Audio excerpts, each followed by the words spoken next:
She pushed the folder back across the polished glass table with a calm that surprised even her. The rain streaked down the windows of the Horizon Labs conference room on the 23rd floor, turning the Seattle skyline into a blurred watercolor.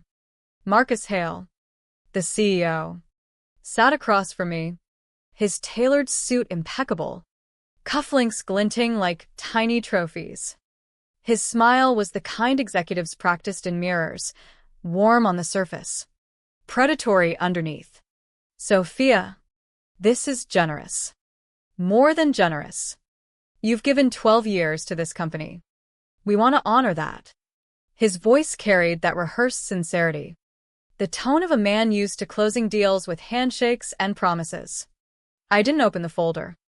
I let my fingers rest on its corner, feeling the thick paper stock, the embossed company seal.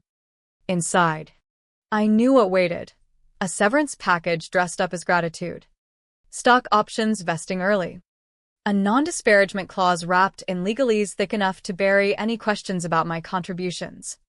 It wasn't an exit. It was a muzzle. 12 years. That's what they always forgot to mention in these polished presentations. Back when Horizon Labs was just a handful of ambitious coders crammed into a converted warehouse in Bellevue, with flickering fluorescent lights and coffee that tasted like regret, I had been the one piecing together the foundation. Late nights after the others had gone home, I'd sit at a makeshift desk, plywood balanced on milk crates, building the modular data orchestration system that would eventually power everything from their cloud analytics to customer personalization engines. We had no real legal team then, just enthusiasm and ramen budgets. When it came time to protect the architecture I was developing, our makeshift CFO suggested a temporary LLC to file provisional patents. Just to safeguard the IP until we're official, he'd said, slapping me on the back like it was no big deal. So I created EchoForge Innovations LLC in my name as managing member. I filed the applications myself, documenting every schema revision, every API endpoint, every adaptive algorithm born from those sleepless nights. They said we'd transfer it all over once funding came through. Series A arrived. Series B exploded the valuation. Acquisitions followed. But the transfer? It never happened. Sloppy paperwork. Forgotten priorities. The kind of oversight that happens when everyone assumes someone else handled it. I had noticed early on. Of course. But I stayed quiet. Loyal. They called it reliable. The woman who kept the systems humming without seeking the spotlight. Now, here we were. Marcus wanted me gone quietly.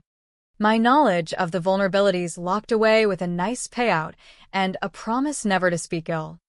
He thought I was naive enough to take it. I'll have my counsel review this, I said, my voice steady. The Midwestern politeness I'd carried from childhood now sharpened into a tool. I smiled the smile women learn to use in rooms full of men who underestimate them. Polite. Disarming. Lethal in its restraint. Marcus's grin faltered for a split second. A crack in the facade. Of course. Sophia. Take your time. But this is a good offer. Mutually beneficial. I stood, smoothing my blouse, and left the folder on the table.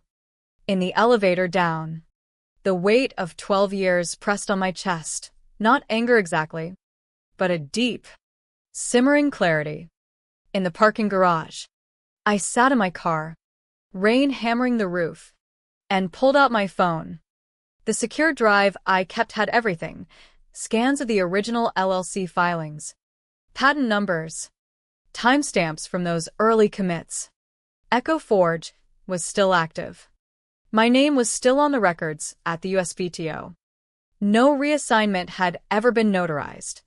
That night, alone in my Capitol Hill apartment with the city lights flickering beyond the windows, I spread the documents across the kitchen island. The air felt heavy with memory. I remembered the pride of seeing the first successful deployment of the orchestration layer, how it handled scaling without breaking, how it adapted to data flows in ways no off-the-shelf solution could match. And now Horizon had built billions in revenue on top of it, layer after layer, fork after fork, never cleaning up the ownership trail. They had assumed my silence meant consent. They had mistaken steadiness for weakness. But I wasn't walking away empty-handed. I was preparing to rewrite the ending. The next morning, I returned to the office as if nothing had changed. Badge swipe. Elevator ride. Coffee in hand. But inside, I began the quiet audit. Access to legacy Confluence pages. Archived Jira tickets. Old Slack exports from channels long since pruned. Every reference pointed back to the EchoForge schemas, the core pipeline that became Horizon's Hydroflow platform, the adaptive modules now branded as PulseCore, even the AI recommendation engine that relied on my original graph database abstractions. By evening, my encrypted local folder grew. Timestamps, code diffs, licensing footnotes buried in contracts that still referenced EchoForge as the originating entity. No one had fixed it, not during the growth spurts, not after the big acquisitions. The foundation they stood on wasn't theirs. Not legally. Not fully. I felt the shift inside me then, the slow burn turning to focused heat. Underestimation had been my shield for years. Now it would become my blade. The days blurred into a careful rhythm after that meeting. I moved through the office with the same measured steps, answering questions about roadmaps, joining stand-ups, all while my mind mapped the invisible architecture of leverage. At home, the kitchen island became my war room. Documents fanned out under the warm glow of the pendant light. The hum of the city below a distant soundtrack to my revelations. I ran searches through the USPTO portal again and again, confirming what my gut already knew. EchoForge Innovations LLC held the provisional patents. Still active. My signature prominent as inventor and managing member. Derivative works clauses in the old agreements were ironclad. Every expansion Horizon had made, cloud integrations, international scaling features, even a mobile SDKs, carried the DNA of my early work. They had built skyscrapers without owning the land beneath. Emotionally, it hid in waves. There were moments of disbelief. Staring at a 2013 commit log where I'd added the foundational error handling schema at 3 a.m. while eating cold pizza. Pride mixed with bitterness. I had poured my life into this. Sacrificed relationships. Health. The chance at something more personal. And they had treated my creation like it had always belonged to them. Footnotes at best. I didn't rush. Paranoia would have been sloppy. Instead, I documented methodically, screenshots with metadata, local backups of source references, cross-linked product lines showing direct forks. The paper trail wasn't emotional. It was surgical. Then came the text from Rachel Kim, an old colleague who had left Horizon 3 years earlier, right before the culture fully tipped into corporate rigidity. Rachel had been head of platform strategy, brilliant, no nonsense, the kind of mind that cut through buzzwords. Now she was VP of architecture at Quantum Forge Tech, Horizon's fiercest rival in the modular infrastructure space. Lunch this week? Miss our old brainstorms. No agenda. The message was casual, but I read the subtext. We met at a quiet cafe overlooking the waterfront, the kind of place where cold brew was strong and conversations could linger without eavesdroppers. The hug was genuine. The years apart melted quickly. Over iced lattes. We danced around topics at first, old team stories, the absurdity of past all-hands meetings where executives promised synergy like it was magic. Eventually, Rachel leaned in, voice dropping. Heard about the new stack launch at Horizon. Impressive on the surface. Still running on those early schemas? I took a slow sip, letting the moment breathe. Some things never got properly reassigned. Her eyes sharpened. She didn't push dramatically, but I could see the calculations turning. Patented independently? Under my LLC. EchoForge. The word landed like a quiet detonation. Rachel sat back, fingers tapping the table lightly. That's significant. We let silence settle. She wasn't one for overreaction. Instead, she shifted to hypotheticals. If someone had a clean, modular framework that could scale across verticals, finance, healthcare, logistics, would they be open to exploring partnerships? Equity, co-development, real ownership. I allowed the faintest smile. Hypothetically, if the terms respected the origins, yes. The air between us changed. Not a deal yet, but a door cracked open. We laughed about old memories, the time the CTO hired a motivational speaker who made everyone do trust falls, but the undercurrent was electric. Rachel understood leverage. She had left Horizon for the same reasons. I was now questioning my place there. On the walk back, she paused. Equity matters. Not just licensing fees. You'd want a seat at the table. Absolutely, I replied. I'm done being a ghost in someone else's machine. She nodded. I'll make some calls. Back at my desk that afternoon, an email waited. No subject. Quantum Forge branding subtle in the signature. The exploratory discussion invitation included NDAs and referenced potential IP alignment. The sharks had smelled blood, but politely. I replied cleanly. Available tomorrow. NDA review first. Professional terms expected. That night, the weight lifted slightly. 12 years of being the steady hand, the reliable architect who stayed out of politics, had paid off in a currency they never expected: preparation. Marcus scheduled another one-on-one soon after. The energy was different this time, tense, probing. He slid a new document across, claiming it was a routine NDA refresh. But reading it, I saw the retroactive language attempting to claim all pre-existing innovations as company property. Backward-reaching, sweeping. I'll review with counsel, I said again, sliding it back. His annoyance flickered. We value alignment. Sophia. So do I. Clarity first. I left without escalation. But inside, the tension coiled tighter. He sensed the shift but couldn't pinpoint it. I added the new NDA to my countermeasures folder, encrypted and time-stamped. The partnership discussions with Quantum Forge accelerated in secure calls. Mina Torres, their director of innovation, got straight to business. We've reviewed the EchoForge filings.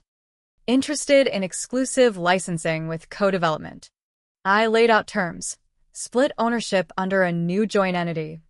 Royalties. My seat on the architecture board protected by a unanimous consent clause.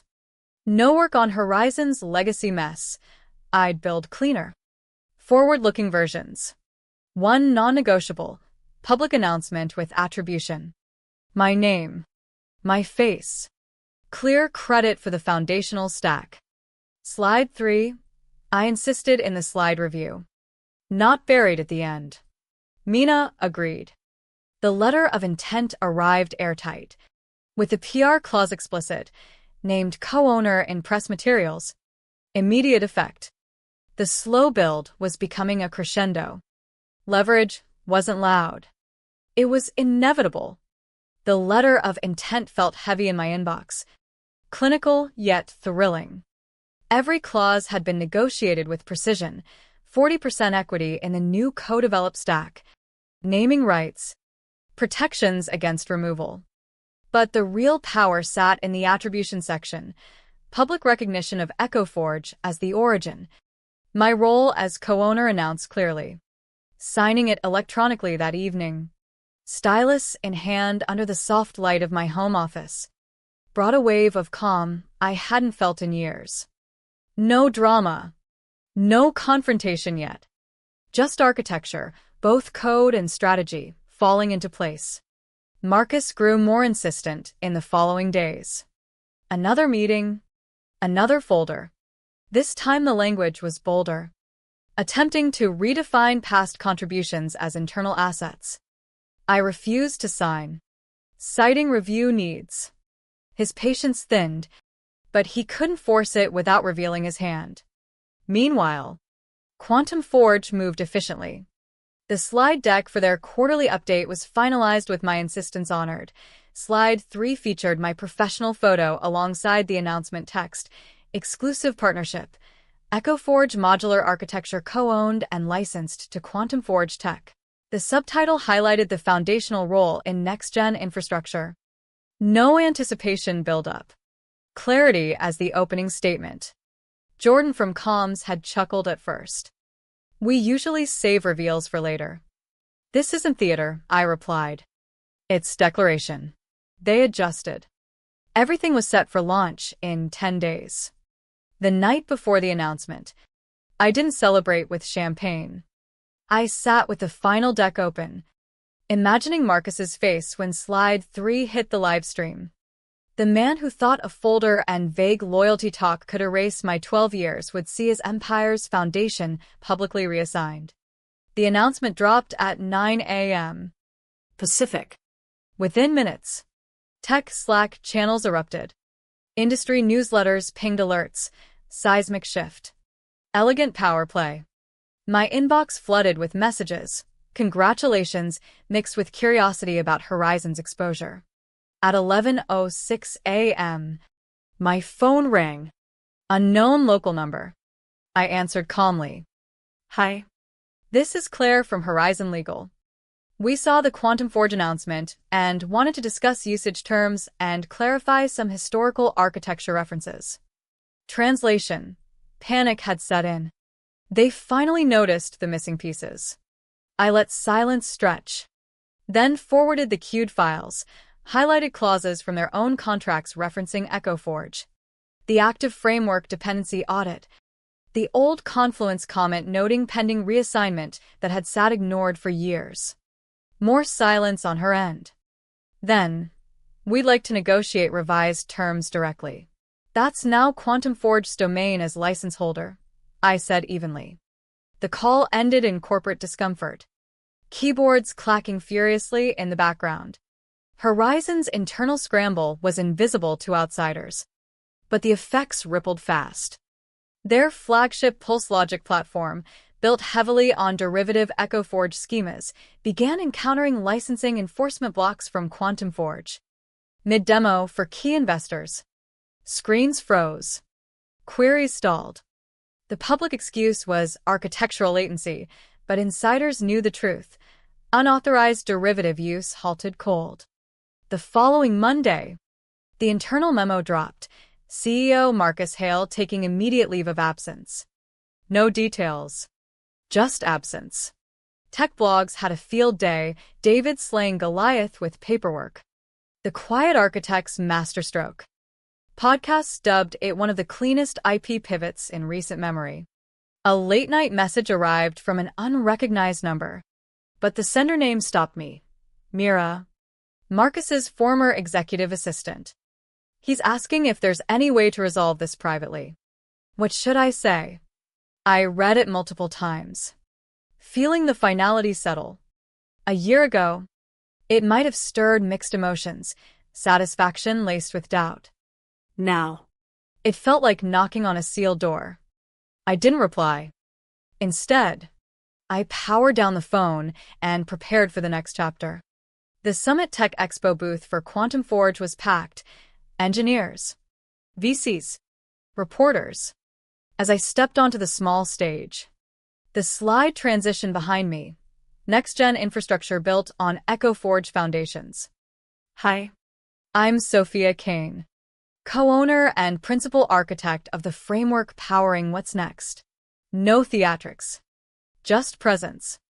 My badge read, Executive Partner, Quantum Forge, Founder, EchoForge Innovations. Applause followed my 20-minute talk on clean modular evolution.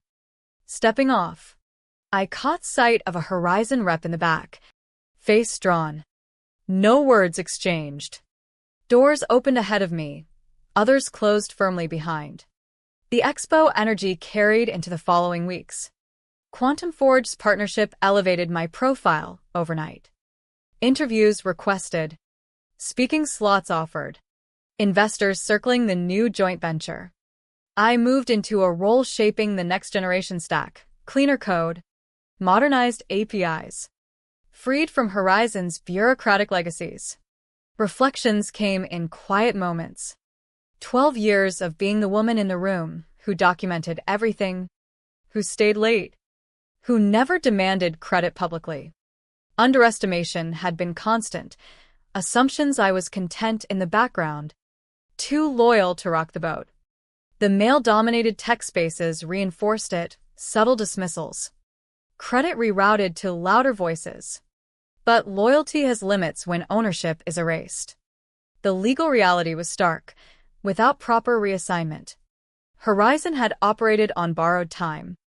Quantum Forge's block was not revenge, it was enforcement of existing rights. Products relying on the unlicensed derivatives faced compliance issues, forcing rushed audits and potential rewrites. Marcus's leave turned into resignation rumors. Board pressure mounted as investor confidence wavered.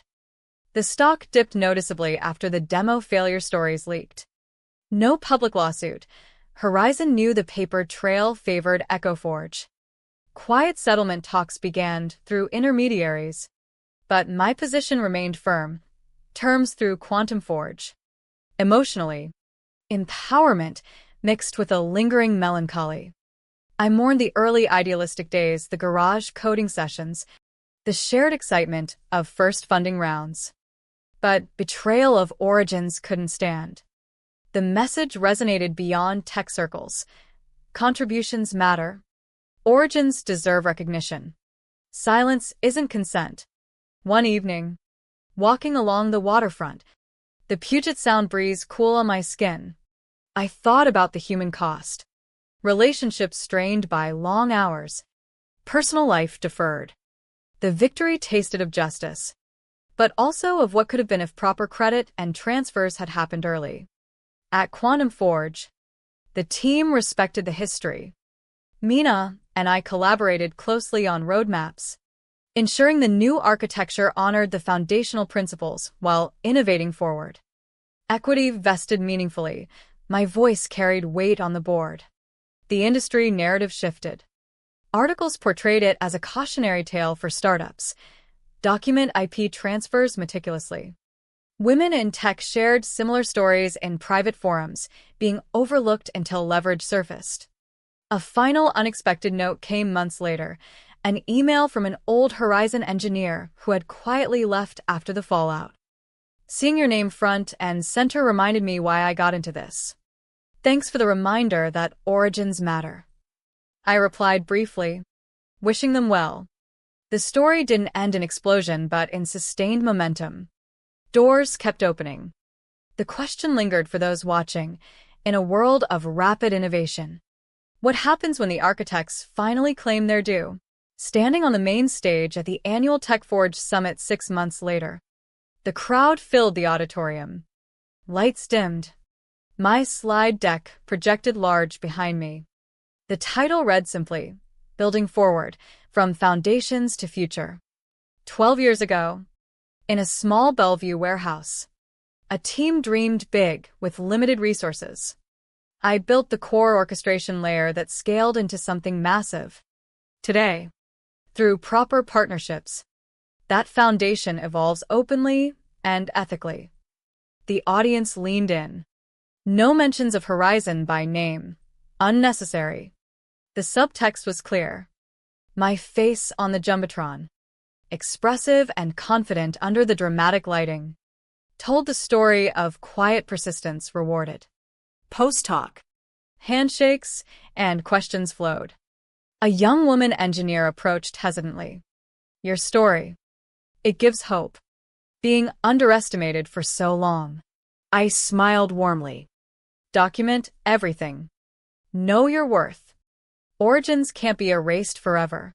Later, in a quiet corner, I reflected on the moral core. This wasn't about destruction but correction.